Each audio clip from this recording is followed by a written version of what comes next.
ನಾನು ಒಬ್ಬ ಚಿಕ್ಕಬಳ್ಳಾಪುರದ ಪ್ರಜೆಗುರು. ನಾನೇ ಮಾತಾಡಿಲ್ಲ ಅಂದ್ರೆ ಇನ್ ಯಾರು ಮಾತಾಡ್ತಾರೆ?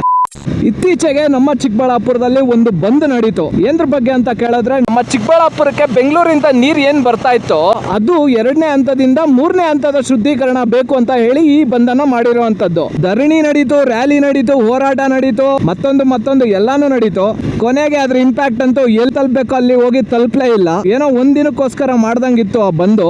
ಸೊ ಇದ್ರ ಬಗ್ಗೆ ಮಾತಾಡೋಷ್ಟು ದೊಡ್ಡವನು ನಾನಲ್ಲ, ಬಟ್ ಮಾತಾಡೋ ಪರಿಸ್ಥಿತಿ ಈಗ ಬಂದಿದೆ. ಇದ್ರ ಬಗ್ಗೆ ಯಾಕೆ ಮಾತಾಡ್ಬೇಕು ಅಂತ ಅನ್ಕೊಂಡೆ ಅಂದ್ರೆ, ನಾನು ಒಬ್ಬ ಚಿಕ್ಕಬಳ್ಳಾಪುರದ ಪ್ರಜೆಗುರು. ನಾವೇ ಮಾತಾಡಿಲ್ಲ ಅಂದ್ರೆ ಇನ್ ಯಾರು ಮಾತಾಡ್ತಾರೆ? ಸೊ ಅದಕ್ಕೋಸ್ಕರ ನಾನು ಮಾತಾಡ್ತಿರೋ ಅಂತದ್ದು. ಇದನ್ನ ನಾವು ಅಂದ್ರೆ ಲೈಕ್ ನಾವ್ ಎಷ್ಟೇ ಅರ್ಧ ಹಾಕೊಂಡ್ರು, ನಾವ್ ಎಷ್ಟೇ ಜನ ಬಂದು ನಮ್ಮ ಚಿಕ್ಕಬಳ್ಳಾಪುರ ರೋಡ್ ಇಳಿದು ಪ್ರತಿಭಟನೆಗಳು ಮಾಡಿದ್ರು, ಅದು ಎಲ್ಲಿ ಹೋಗಿ ತಲುಪಬೇಕು ಅಲ್ಲಿ ತಲುಪಿಲ್ಲ ಅಂದ್ರೆ ನಾವ್ ಇಷ್ಟೆಲ್ಲ ಮಾಡಿನೂ ವೇಸ್ಟೇನೆ. ತುಂಬಾ ಇಂಪ್ಯಾಕ್ಟ್ ಕ್ರಿಯೇಟ್ ಮಾಡ್ತೀವಿ ಅಂತ ಅನ್ಕೊಂಡು ಏನೇನೋ ಮಾಡಿದ್ರು, ಆದ್ರೆ ಇವಾಗಿನ ಗೌರ್ಮೆಂಟ್ಗೆ ಅದು ಸೊಳ್ಳೆ ಕಚ್ಚದಂಗೂ ಆಗ್ಲಿಲ್ಲ.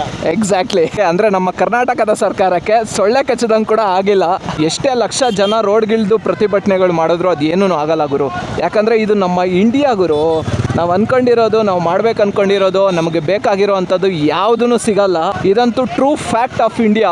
ಇದು ನಮ್ಮ ದೇಶ ಅಂದ್ರೆ ಇದ್ಯಾವುದೋ ಒಂದು ಸರ್ಕಾರಕ್ಕೆ ಹೋಲಿಸಿ ನಾನು ಮಾತಾಡ್ತಾ ಇಲ್ಲ, ಇಡೀ ಇಂಡಿಯಾನೇ ಅಷ್ಟು. 2ನೇ ಹಂತದ ಶುದ್ಧೀಕರಣ ಇರ್ಲಿ, 1ನೇ ಹಂತದ ಶುದ್ಧೀಕರಣ ಆಗಿರೋ ನೀರು ಬರ್ತಾ ಇದೆಯಲ್ಲ ಅಂತ ಕೂಡ ನಮ್ಗೆ ಸರಿಯಾಗಿ ಗೊತ್ತಿಲ್ಲ. ಈ ಬಂದ್ ಮಾಡಲು ಕಾರಣರಾದ ಸಂದೀಪ್ ರೆಡ್ಡಿ ಸರ್ ಇದನ್ನ ತುಂಬಾನೇ ಚೆನ್ನಾಗಿ ಆರ್ಗನೈಸ್ ಮತ್ತೆ ಇನಿಷಿಯೇಟಿವ್ ತಗೊಂಡು ಪ್ರತಿಯೊಂದನ್ನು ನೋಡ್ಕೊಂಡು ಎಲ್ಲಾನು ಚೆನ್ನಾಗಿ ಮಾಡಿದ್ರು ಗುರು.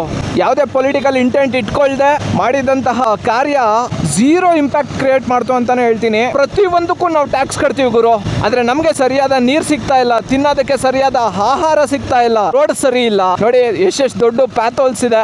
ಅಷ್ಟೇ ಯಾಕೆ, ನಾವು ಸೇವಿಸುವಂತಹ ಗಾಳಿನೇ ಸರಿ ಇಲ್ಲ, ಎಲ್ಲದನ್ನು ಹಾಳು ಮಾಡಿ ಇಟ್ಬಿಟ್ಟಿದ್ದಾರೆ. ಯಾವುದೇ ಸರ್ಕಾರ ಬರಲಿ, ಅದೆಷ್ಟೇ ಸರ್ಕಾರಗಳು ಚೇಂಜ್ ಆಗಲಿ, ನಮ್ಮ ಜೀವನ ಮಾತ್ರ ಚೇಂಜ್ ಆಗಲ್ಲ. ಟ್ಯಾಕ್ಸ್ ಕಟ್ಟೋದು ನಾವೇ, ಒಡ್ಸ್ಕೊಳ್ಳೋದು ನಾವೇ, ಅಲ್ಲಿ ಇಲ್ಲಿ ಬಿದ್ದು ಸಾಯೋದು ನಾವೇ. ನಮಗ್ ಪಿಂಡ ಇಡಕೋರೆ ಅದಕ್ಕೂ ಮತ್ತೆ ಏನಾದ್ರು ಇನ್ನೊಂದು ಬೇರೆ ಏನಾದ್ರು ಕೇಳ್ತಾರೆ. ಇದೇ ನಮ್ಮ ಕರ್ನಾಟಕದ ಸರ್ಕಾರದ ಪರಿಸ್ಥಿತಿ, ಹಾಗೆ ದುರಸ್ಥಿತಿ ಅಂತಾನೆ ಹೇಳ್ಬೋದು. ನಾವ್ ಏನ್ ಅನ್ಕೊಂಡ್ರು ಅದು ಏನೂ ಆಗಲ್ಲ. ಈ ವಿಡಿಯೋನಲ್ಲಿ ನಾನೇನಾದ್ರೂ ತಪ್ಪು ಮಾತಾಡಿದ್ರೆ ಕ್ಷಮಿಸ್ಬಿಡಿ. ಅಂಡ್ ಈ ವಿಡಿಯೋ ನಿಮ್ಗೆ ಹೇಗೆ ಅನಿಸ್ತು ಅಂತ ಕಾಮೆಂಟ್ ಬಾಕ್ಸ್ ಅಲ್ಲಿ ಕಾಮೆಂಟ್ ಮಾಡಿ ತಿಳಿಸಿ. ಹಾಗೆ ಈ ಬಂದ್ ಮಾಡಿದ್ದಕ್ಕೆ ಸೂಕ್ತ ಪರಿಹಾರ ಸಿಗ್ತೈತಾ ಇಲ್ವಾ ಅಂತಾನು ಕಾಮೆಂಟ್ ಮಾಡಿ ತಿಳಿಸಿ ಅಂತ ಹೇಳ್ತಾ ಮುಂದಿನ ವಿಡಿಯೋಸ್ ಅಲ್ಲಿ ಸಿಗೋಣ. ಅಂಟಿಲ್ ದೆನ್ ಟೇಕ್ ಕೇರ್, ಬಾಯ್. ನಾನು ನಿಮ್ಮ ಪ್ರೀತಿಯ ಮ್ಯಾಕ್ಸಿ ಸೈನಿಂಗ್ ಆಫ್. ಫಾಲೋ ಮಾಡ್ಕೊಳ್ಳಿ. ಇನ್ ಸ್ವಲ್ಪ ಇಕ್ಕಿಸ್ಕೊಳ್ಳಿ.